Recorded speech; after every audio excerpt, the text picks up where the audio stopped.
안녕하세요. 맹꽁이 여사 80번째 시간입니다. 참 하루하루가 이렇게 빨리 가네요.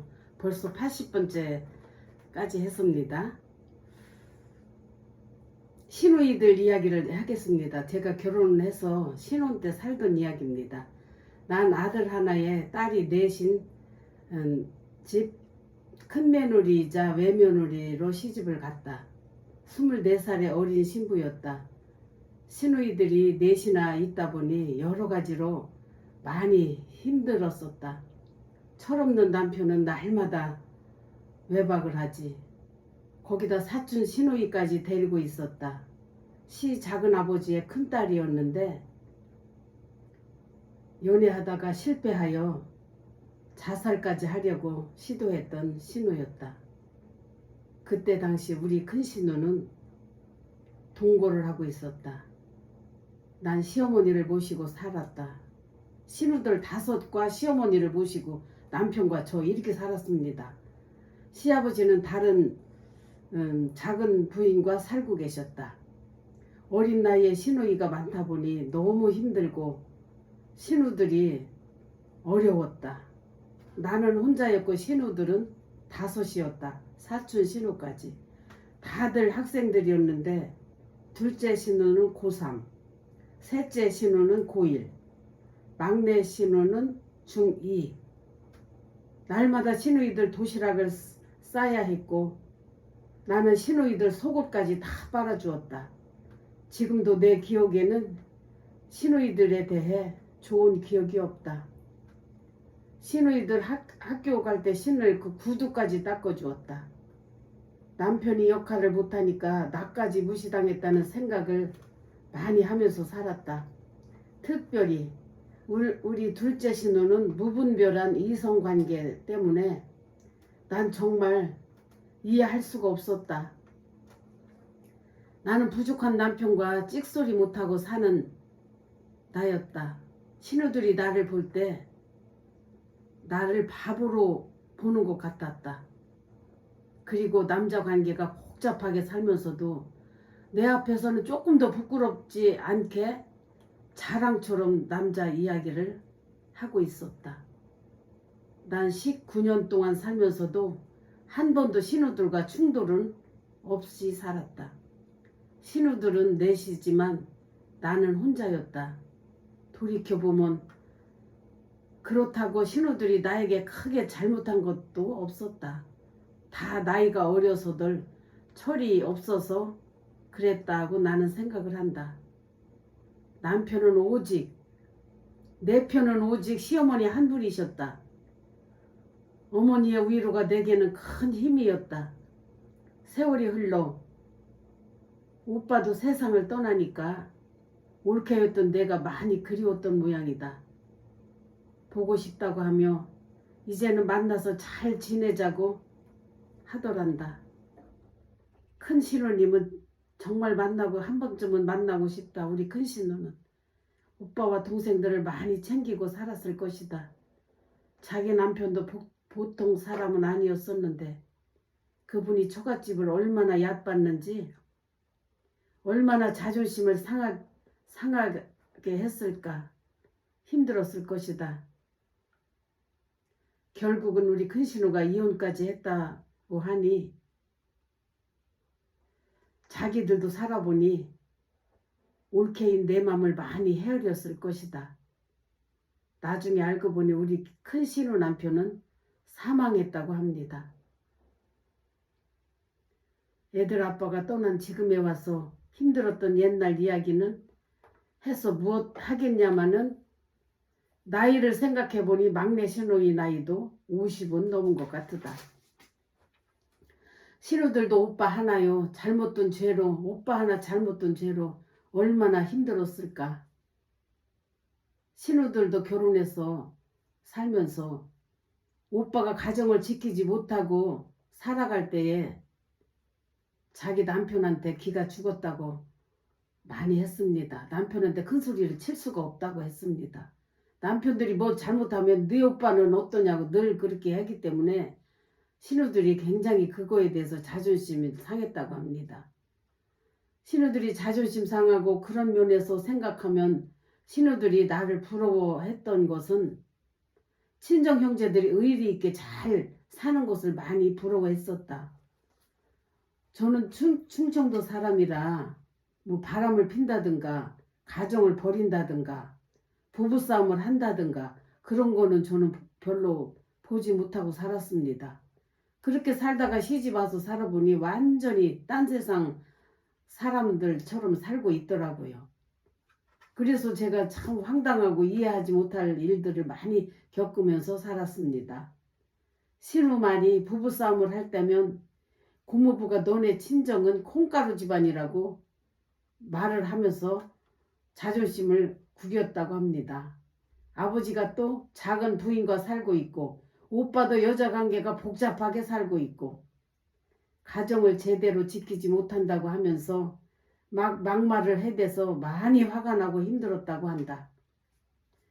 이번에 조카들에게 말하더란다. 이제는 서로 왕래하면서 살자고.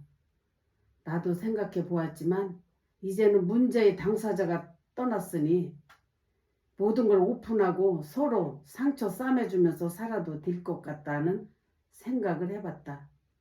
내가 재혼을 했다면 모르되 혼자 이렇게 떳떳하게 살고 있으니까 아무것도 걸릴 것도 또한 눈치 볼 것도 나는 없다. 어디 가나 난 떳떳하게 살 수가 있다. 부족하지만 내가 문신의 큰 며느리로서 신우 넷 다 결혼시켰고 시부모님 다 내 손으로 돌아가시고 장사 지내지 않았던가. 신우들이 모든 걸 생각하면서 언니가 고생했고 너무 고맙다고 말을 하더란다. 보고 싶다고 사진이라도 보여달라고 해서 스마트폰 사진을 보여드렸다고 한다. 핏줄을 못 속인다고 우리 두 아들을 보고 돌봐주지 못해서 미안하다고 하더란다. 다 그때는 살기가 힘들어서 그랬다고. 너무 의젓하게 반듯하게 커줘서 고맙다고 하더란다. 우리만 마음의 문을 열고 대해준다면 고모들도 고마워하고 왕래하리라 믿는다. 선한 끝은 있다는 말이 있듯이 그래도 내가 바보처럼 살아준 20년이 헛된 삶은 아닌 것 같으다. 고모들도 나를 부모처럼 의지하고 대할 것 같은 생각이 든다. 그래도 그때는 친정이라고 우리 집을 다녔었다. 우리 집에 와서 보면 오빠는 날마다 놀고 있지. 올게 혼자서 방방 뛰며 일하는 모습을 볼 때 고모들의 마음이 얼마나 미안하고 불안했을까. 안 살고 가면 어쩌나 이런 불안한 마음이 있었을 것이다. 그리고 우리 둘째 고모 아들 성욱이가 상주 노릇을 했다고 하는데 옛날 일을 생각해 보니 참 아이러니하다. 옛날에 성욱이가 서너 살쯤 되었을 때 성욱이는 우리 둘째 신우 아들입니다. 옛날에 성욱이가 한 3살 정도 되었을 때 일이다. 성욱이 아빠가 성욱이 아빠랑 성욱이 엄마가 성욱이 아빠랑 이혼을 하고 다방을 운영하면서 유부남과 부적절한 관계를 맺고 있었다. 밤만 되면 성욱이 아빠는 다방 창문을 열고 들어와서 주방에서 밥을 꺼내 먹고 다방 홀에서 자고 나갔다고 한다. 성욱이 엄마는 다방 딸린 방에서 다른 남자와 잠을 자고 있었고, 그러니 본 남편하고 이혼을 하고 그 이혼한 남편이 이 부인을 잊지 못하고 그 다방을 하고 있는 걸 알고 거기 창문 열고 들어와서 거기서 쪼그리고 잠을 자고 주방에 들어가서 배고플 때는 밥을 꺼내 먹고 새벽에 나갔다고 합니다. 나는 그런 소식을 들었을 때 너무 성욱이 아빠가 불쌍했습니다.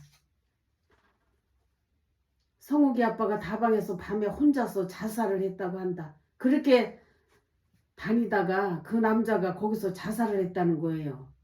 참 기가 막힌 일 아닙니까? 어? 자기 이혼한 부인은 그 방에서 다른 외간 남자랑 유부남이랑 잠을 자고 있는데 다방에서 혼자 쪼그리고 자다가 배고프면 밥을 꺼내 먹고 그렇게 하다가 그 다방에서 자살을 한 거예요. 그때 우리 남편이 소식을 듣고 제일 먼저 달려갔어요. 시신을 수습하고 화장을 시켰다. 시신을 보니까 먹지를 못해서 너무 마르고 불쌍해서 눈뜨고는 못 보겠더라고 한다. 장사 지내고 집에 와서 술 한잔 먹고 우리 애들 아빠가 얼마나 울었는지 모릅니다. 그렇게 인정이 많은 남자가 자기 자신도 제대로 살지를 못하는 거예요. 참 아이러니지요. 그 성욱이 아빠도 집안이 살기가 괜찮습니다. 자기 부모를 찾아다니면은 밥은 먹여줬을 건데 왜 거기를 안 가고 그렇게 이혼한 부인한테 와서 그렇게 잠을 자고 갔는지 제가 말은 들어보지 않았지만 참 여러 가지가 수수께끼였습니다. 성욱이 아빠도 너무 착하기만 했지 무능했어요. 우리 고모가 너무 세다 보니까 그냥 여자한테 꼼짝 못하고 결혼 생활을 한 4년 정도 짧게 하고 헤어졌습니다. 그때 진 빚을 이번에 성욱이가 갚은 거라 생각해보니 그때 이제 성욱이 아빠를 장사를 지내고 또 성욱이를 저희 시어머니가 키워주었습니다. 우리 고모는 다른 남자랑 또 살고 있고 그러니까 그 빚을 이제 우리 그 애들 아빠 세상 떠났을 때 상주 노릇 한 것이 그게 빚 갚는 게 아닌가 이런 생각이 들었습니다. 생각을 해보면 정말 세상에는 공짜가 없다는 생각이 든다. 그때 성욱이는 외할머니가 기르고 있었다. 외할머니도 조그만 구멍가게를 하고 계셔서 시간 타임으로 이 사람 저 사람 손에서 어렵게 키웠다. 옛날 기억을 더듬어 보니 별 생각이 다 난다. 고모들에게 묻고 싶은 말이 있다. 어머니가 암으로 돌아가실 때 어머니 친구분에게서 들은 말이었다. 어머니가 가지고 계신 돈이 한 500만 원이 있었다고 한다. 폐물과 또 반지, 목걸이가 있었다고 한다. 어머니 친구가 나한테 이야기를 하셨다. 그 돈과 어머니의 폐물을 받았느냐고 물어본다. 난 받은 적이 없었다. 받지 않았다고 말했다. 친구분 하시는 말씀이 날마다 며느리 자랑과 칭찬은 그렇게 많이 하더니 돈과 폐물은 전부 딸을 줬나 보다고 깜짝 놀라신다.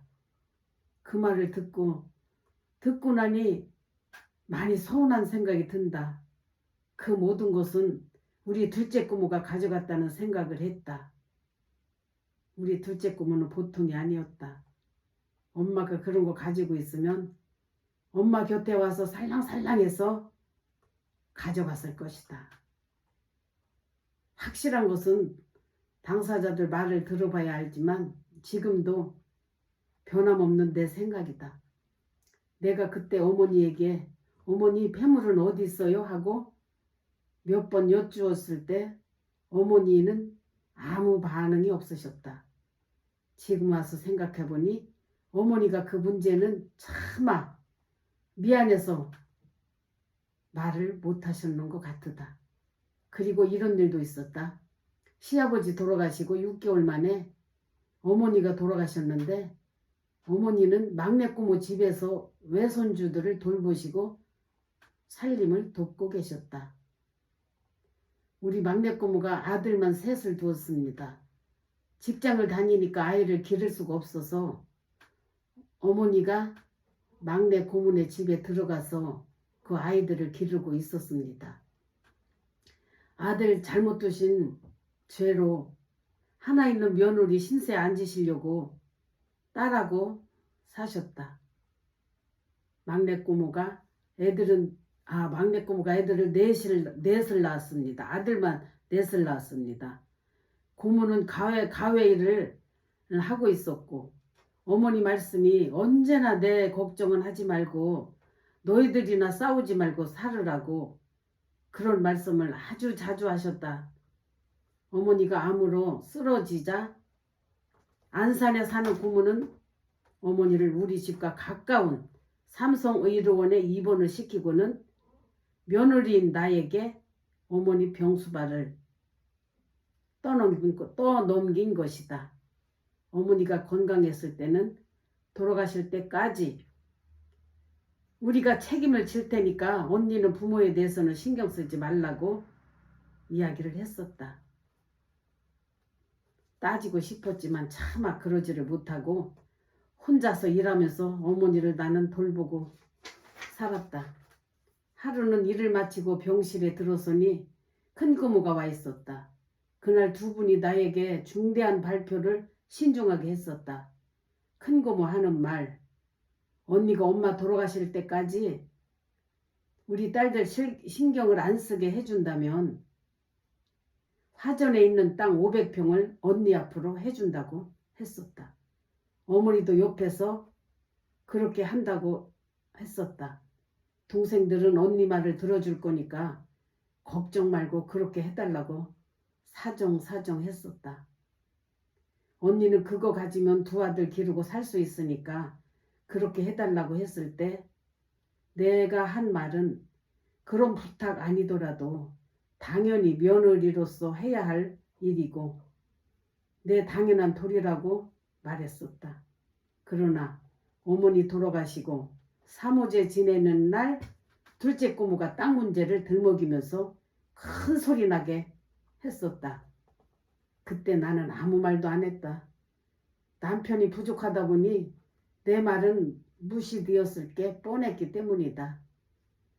남편이 부모님 재산을 너무 많이 탕진을 했기 때문에 재산에 대해서는 내가 말을 할 수가 없었다. 신우이가 넷이요, 신우 남편이 넷이었다. 합하면 8명. 어떻게 내가 당하겠는가. 남편은 동생들 앞에서는 죄가 많은 사람이라 말 한마디 못하고 가만히 입 다물고 있었다. 그런데 이번에 애들을 통해 들은 것을 알고 보니 수색에 있는 땅은 세 사람이 법적으로 묶여 있어서 셋이서 합의해야만 처분할 수 있는 복잡한 땅이라고 한다.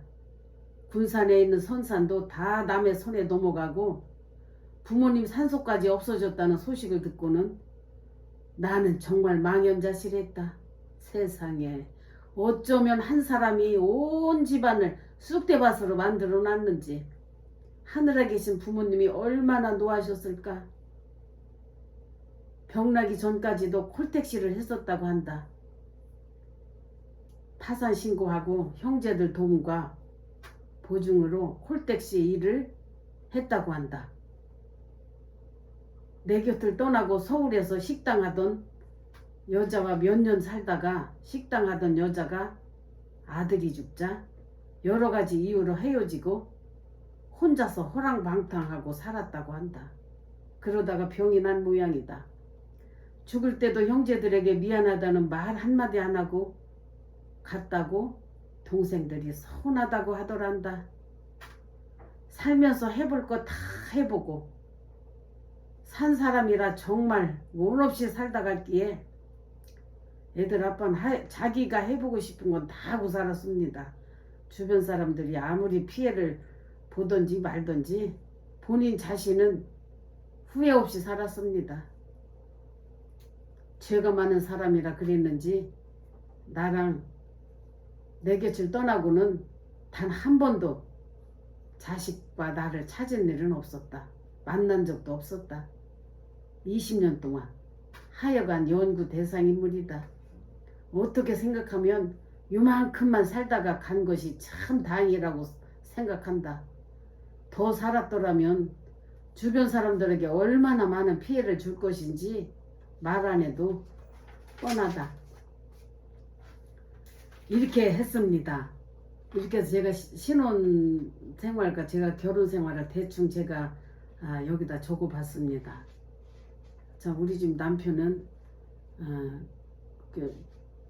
부모가 외아들이라 그런지 굉장히 귀엽게 키웠대요. 그래도 있는 집안에서 귀엽게 키웠는데 그래서 그런지 그렇게 생활력이 강하지가 않고 고생이라는 걸 하지를 안 하려게 무슨 사업체를 차려주면은 다 사람을 둡니다.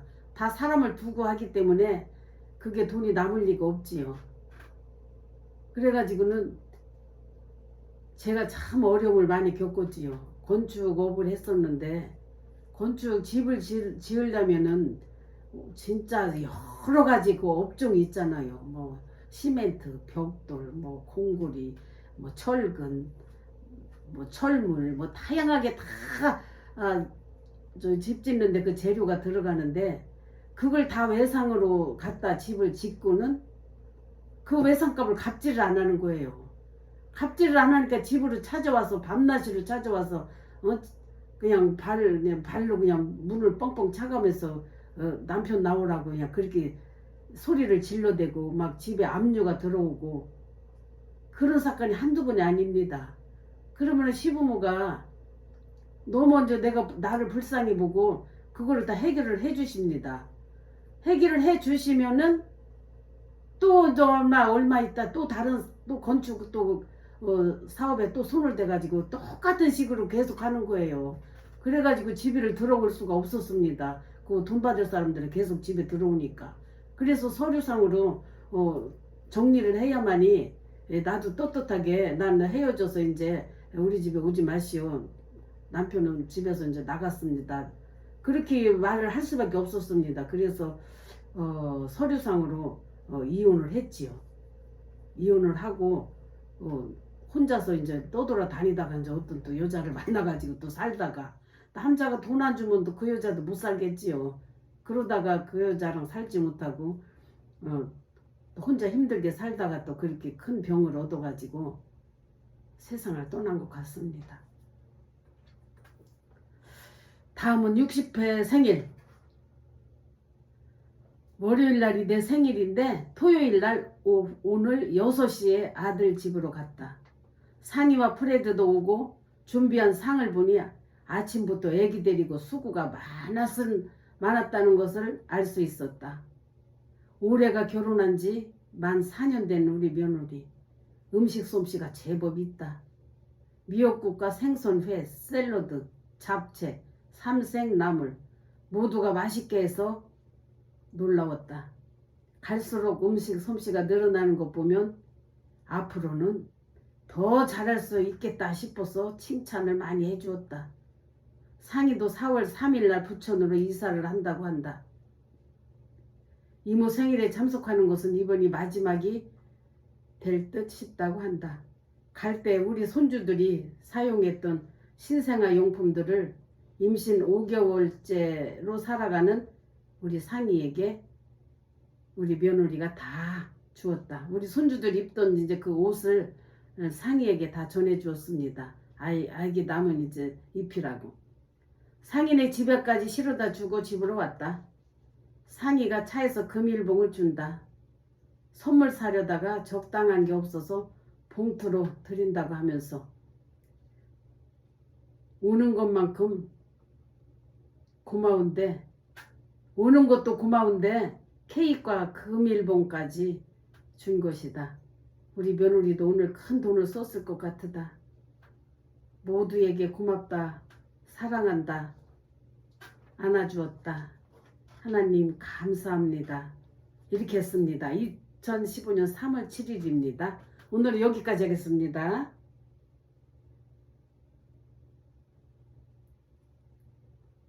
건강하세요.